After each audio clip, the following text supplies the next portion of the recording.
Well, good morning, everybody. It's Barb Katie, and it's another Monday, and the sun is shining brightly, even if it is crisp and chilly. It's definitely heading toward winter, and fall is at the low ebb of the peak color season. Almost all of our leaves have fallen to the ground. So it's time to sort of regroup, revitalize, and re energize ourselves. And I thought I would, with that in mind, revisit this journey we're on by bringing back up something that I just love, which is a book written by John Gordon called The Energy Bus. Tops has actually done several different things on this, and Deanna Beese had who was a spa and a retreat director, has done a special presentation on it, which is on my website. So this is just a brief refresh of that message because I think it fits us during this time of the year. It's all about how to fuel your life, your work, and the team of people who support you with positive energy. And these are some tips that I think will benefit all of us to be reminded of at this time. The very first one that I'd like to mention to you is that you're the driver of your bus. And as such, that is very empowering. You're in charge of your life. You are the one that will be making the choices that impact you, that frame the way you approach your life, the direction it takes as you move forward in your journey. The second thing that I'd like to remind you of is that your desire, your vision, and your focus is what moves your bus in the right direction. So this requires of each of us, since we are the driver and we are in charge of getting from point A, which is where we are right now, to point B, which is either our next destination in the journey or maybe a rest stop along the way, we need to be clear about where we're going. And do we really want to go to this place that we have set up as our next destination? How much do we want it? What do we envision is going to take to get us from where we are now to where we're going to be, we hope, in a short period of time? And how are we going to be able to remain focused on this desire that we have and this vision that we have in our heads of what it's going to be like when we get there? And is this a final destination or is it a stop along the way? In fact, is there even a final destination? And is this really the right direction in which we should be heading? Lots of questions for us to make as we plan our bus trip. I know one of the things my family has always loved to do, my parents instilled it into my brother, sister, and I.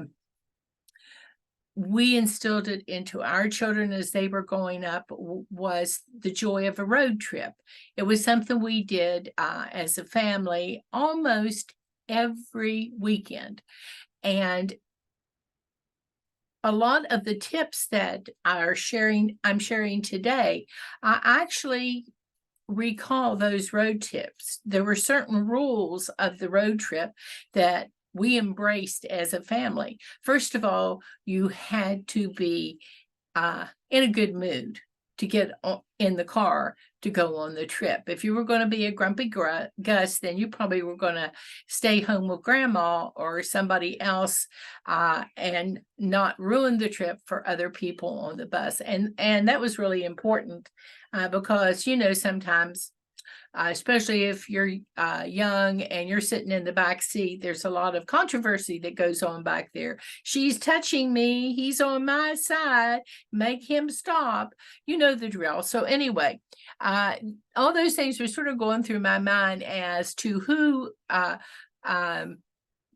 may want to bring onto my bus when we get to that point, and how to make sure that I fuel this ride that I am taking, and probably bringing some people along with me for the ride, is with the most positive energy possible.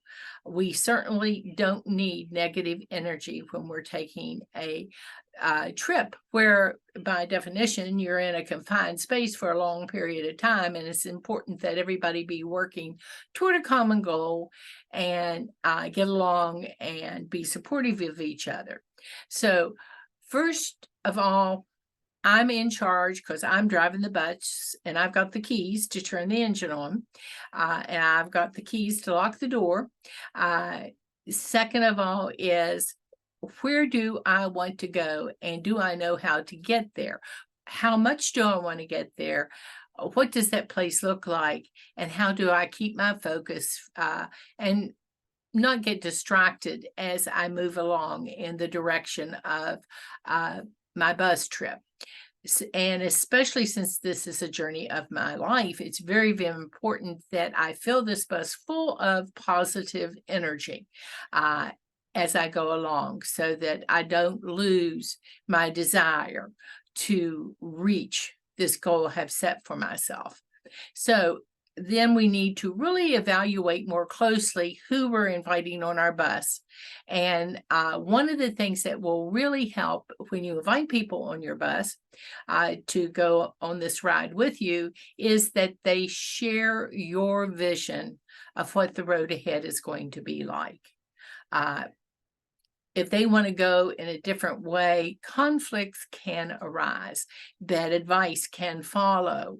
Negativity can interject itself.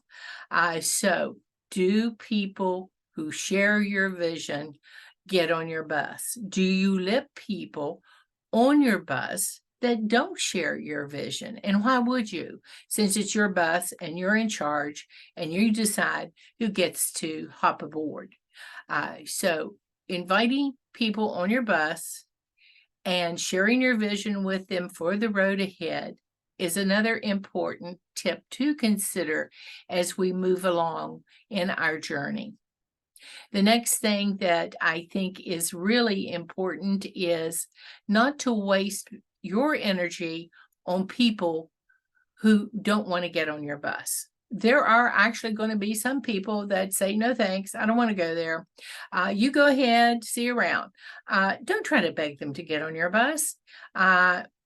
Maybe if you circle back around at another time, they will have changed their thinking and want to get on your bus.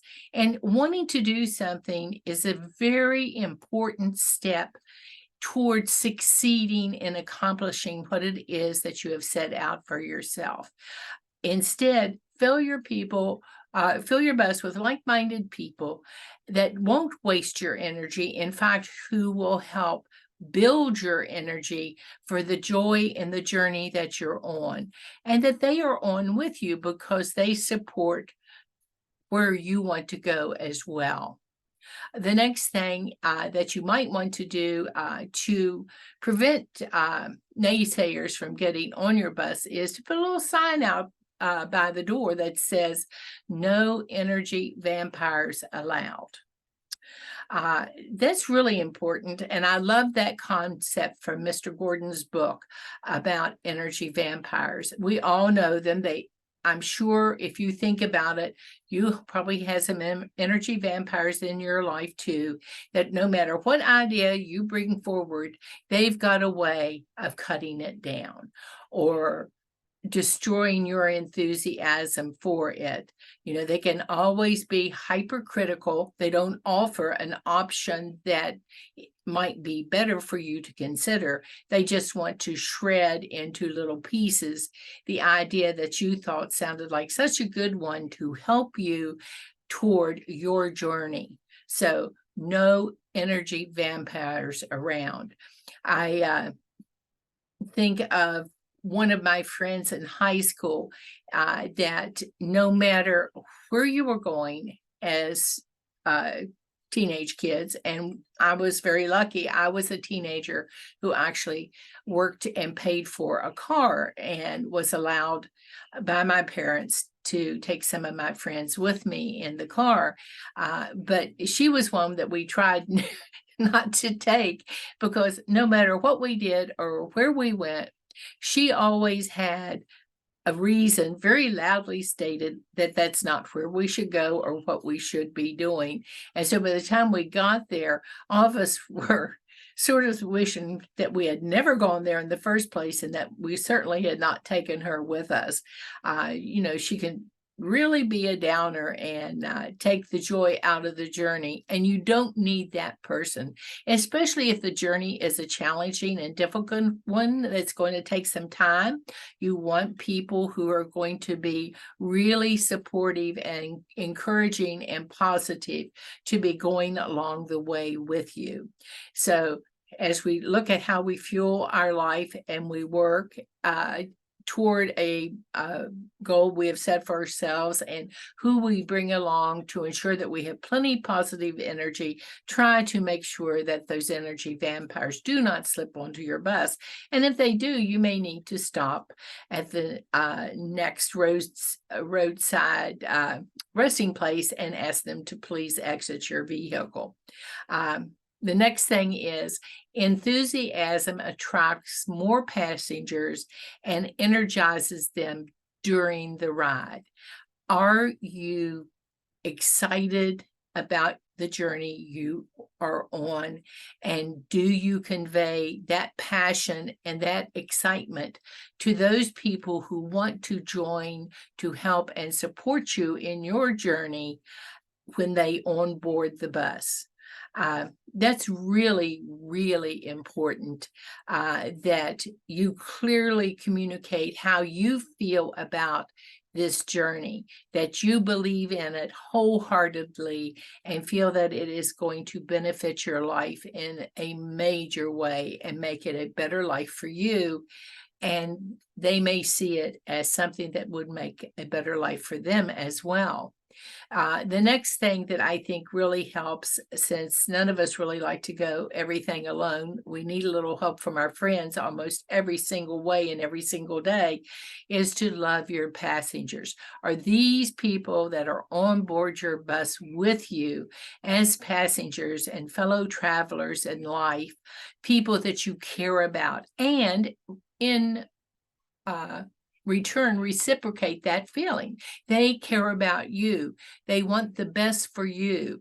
They want to help you fulfill your dreams and live your purpose and reach the goal that you have set for yourself. So traveling along with people you really, really like and love is so essential to making this a positive experience that has much more likelihood of succeeding. The more you can get to on board with you in the journey, instead of naysayers that try to get you to stop before you reach your final destination, the better off everyone will be.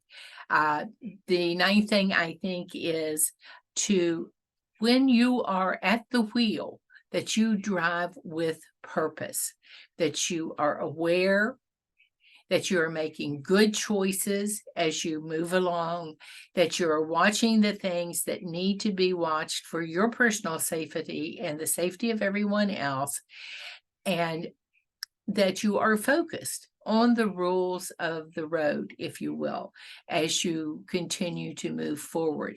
Doesn't mean you can't take a slight detour or make an unplanned stop if it is warranted to fulfill needs of the people that you're co-travelers of the world with. But with yourself, if you need an unexpected stop, you can always do that. But this still does not detract from the intent and purpose.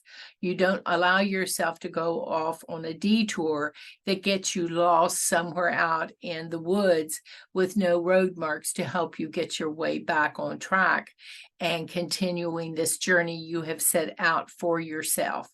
And then the 10th thing, and this is the one I think that actually makes everything whole and realistic, is to have fun and to enjoy the ride you're on.